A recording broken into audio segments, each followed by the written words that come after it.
everyone, it's Ashley and I'm back with a makeup tutorial, and this one is going to be a super fun one. It's actually a collaboration with a bunch of other really gifted makeup ladies, so I feel very honored to be included, and they're doing all kinds of different makeup looks from each decade, and I was chosen to be 1920, so I'm going to hopefully recreate this as faithfully as I can for you guys. So before we get started, I thought I'd give you guys a heads up and just let you know to check out all the links in the description box down below. I definitely think you're going to have a great time looking through all the different makeup looks. So the first thing that you actually start with is kind of a very matte type of foundation. Back then they didn't have a lot of liquid ones. It was mostly that they came in tins and they would just apply it and it would give you a very, kind of flawless type of matte look. So to recreate this, I'm actually going to use the L'Oreal Infallible, and I think this is like $11 to $12, but it does give you a really kind of matte look. Or you can take a normal foundation that you have and just add some powder to it once you're done, and it'll still give you that kind of matte type of look. So I'm going to go ahead and apply it all over my face. So I'm going to go ahead and get started with a little makeup sponge and apply it to that, and we'll see how it turns out.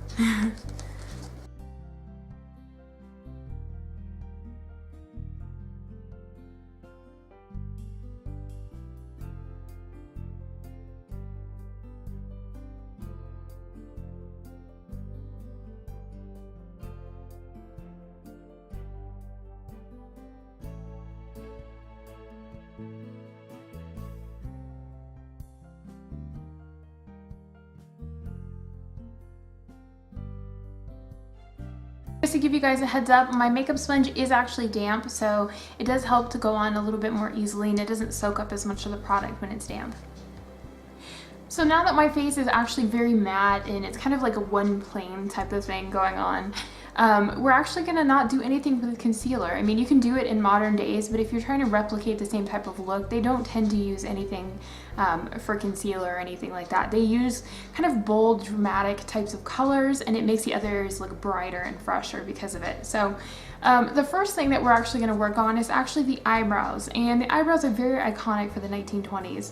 They didn't actually do a huge amount of plucking at that time. It was when it was first starting to come into vogue. So the 30s is when you're going to start seeing more of these skinny eyebrows, but to kind of create this exaggerated look, what they would do is actually take their eyebrows and they would extend them down further. And I still see people do that today. It does give you a very kind of dramatic look. So for this one, we're just going to add in like a little bit of a tail and make it go down more. So they have kind of a little bit more of like a droopy eyebrow, and it just gives you that very, kind of doll-like face.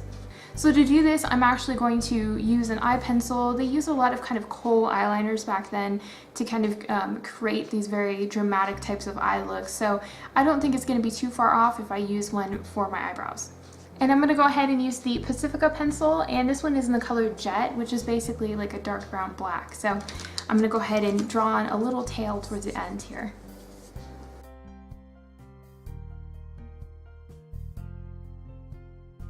And if it looks crazy to you, it's supposed to. It's supposed to look a little bit like a little exaggerated. So don't be afraid to, be a little bit exaggerated. And I'm going to go ahead and color in the rest of my eyebrows with my normal eyebrow color. So first I'm going to do this part though. And I'm just going to take some eyeshadow powder and just match it to my eyebrows and use a little brush for that here.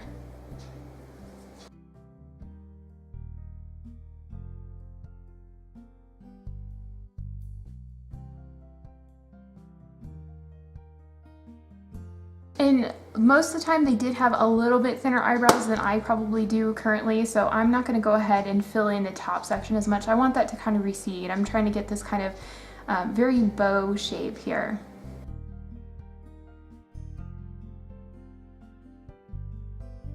And then I'm going to blend it in just slightly to this tail here so that it looks a little bit softer. So now that the crazy eyebrows are done, I'm going to go ahead and start working on the eyelid. So I'm going to use a primer on my eyelid first. And my favorite primer is the e.l.f. eyelid primer. I highly recommend it. It's $1 and it works pretty well. So I'm just going to go ahead and apply this all over my lids.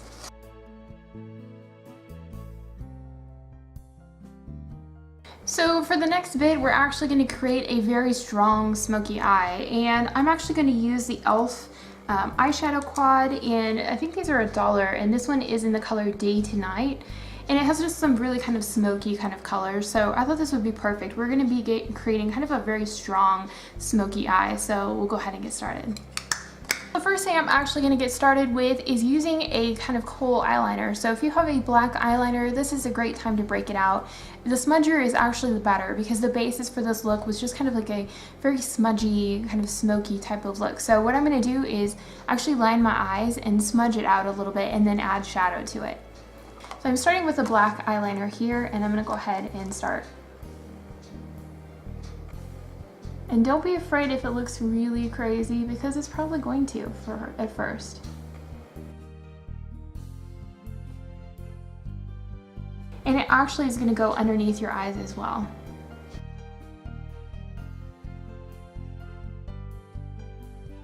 So for the next step, you're going to actually want to smudge this pretty well. And I'm just going to go ahead and start smudging it upward and kind of making this really soft looking.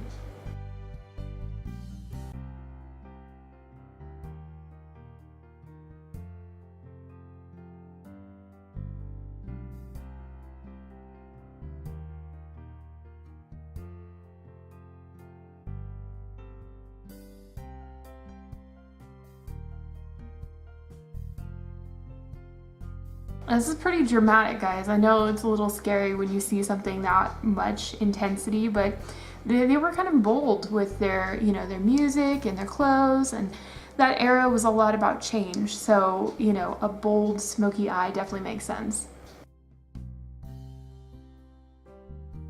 So for the next portion of this, I'm actually going to go ahead and use the Day to Night palette and just use this color here, which is just a really pretty, kind of a charcoal type of color. So I'm just going to add that and kind of smoke it upwards. And once I get it on there, I'm going to kind of blend it out a little bit. And I'm just using kind of a fluffy eyeshadow brush here because I want to be a little bit generous with how it's applied.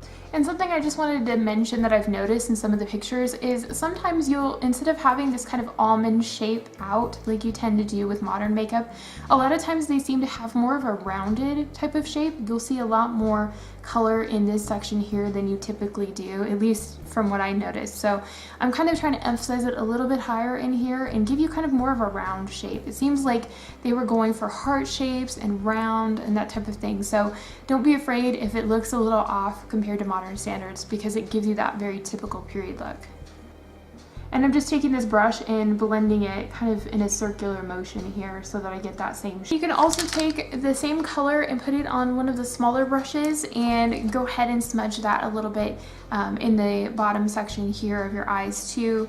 And it'll just give you a little bit smokier of a look. You're trying to go for a little bit messy, a little bit, you know, this is an evening type of look.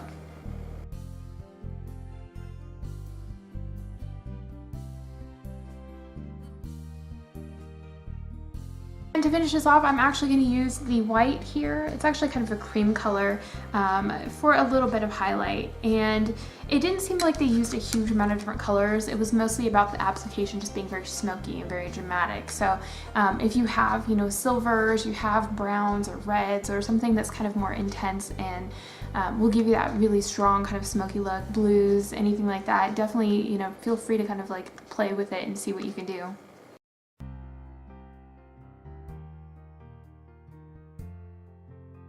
And even though this feels super crazy for me with how dramatic it is, I am noticing in a lot of the pictures that they also did this inner corner here. So I'm going to try it out and let's see how it looks.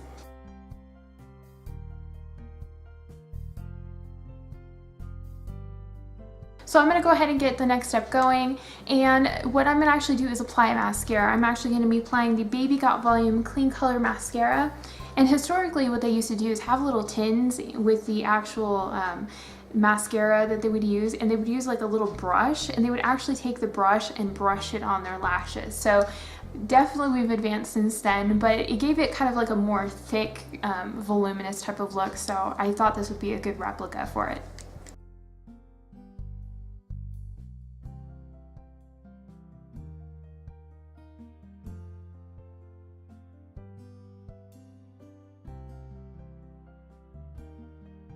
Okay, so once you're done with that, the next step is actually to apply some blush, and this one's pretty easy to work with. You're just looking for kind of a rosy color. It's supposed to look very flushed. So for this one, I'm actually gonna go ahead and use the e.l.f. blush palette in light, and I'm gonna use this color here, which is just a kind of a medium type of rosy color. And the pattern kind of stays the same. You know, they went with kind of a rounded outside, rounded eyeshadow. Well, the roundness also goes to their cheeks. They actually just put blush like in the front section of their cheeks, and it was very round looking. So I'm gonna go ahead and apply that. I'm using an angled brush, but if you have a just straight kind of curved, you know, foundation type of brush, that might work as well too.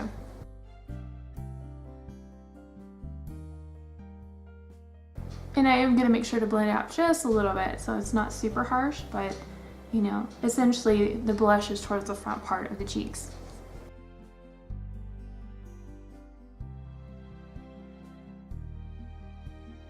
So the next step can seem kind of odd because we do the exact opposite now. We tend to like overline our lips, or you know, use things that kind of enhance the shape and size of our lips, whereas in the 1920s they were trying to get this kind of perfect heart shape and, you know, little cupid's bow here. So you're actually going to be trying to mimic the shape of a little heart, and some people actually would draw their lips inwards to achieve that.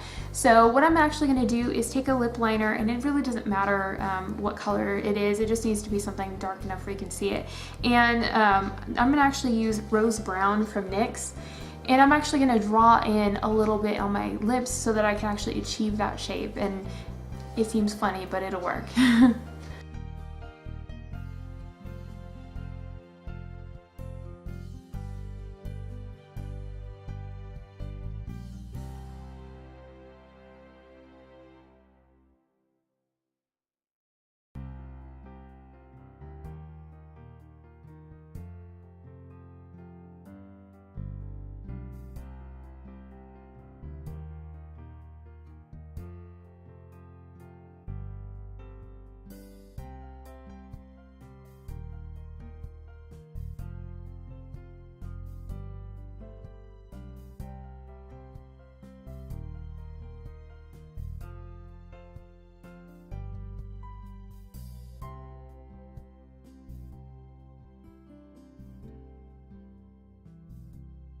So as you guys can see, it definitely exaggerates the way that your lips look.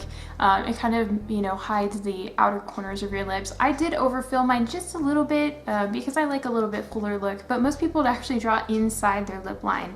So what you're going to do after that is pick a nice kind of reddish to almost wine colored color, and I actually picked Wet n Wild's Dark Wine, which I thought would be a really pretty color for that. It is a very pretty kind of berry, you know, reddish type of tone. So I'm gonna go ahead and do my lips with that, and we'll see how that goes.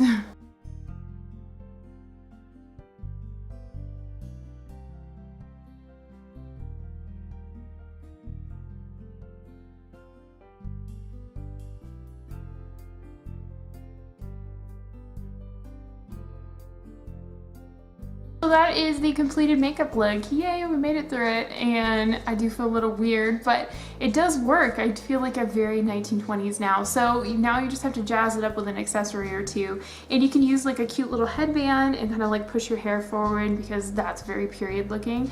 And if you don't feel like using the hair accessory, you can also use a hat, and I have one of my favorites here, and this is a little cloche, and these were very common in that time period too, and it gives you a very like vintage retro look. And you know, some pearls are great accessories. If you have any pearls, pull them out. It definitely goes with this. And you know, kind of the long drapey loose type of clothing was very popular in the 20s. So if you have any of that in your closet and you have this makeup look and a good hat or hair accessory, you can pretty much look very 1920s. So I hope this tutorial helped you guys, and if you like this, please like and subscribe, and I will see you guys later. Bye.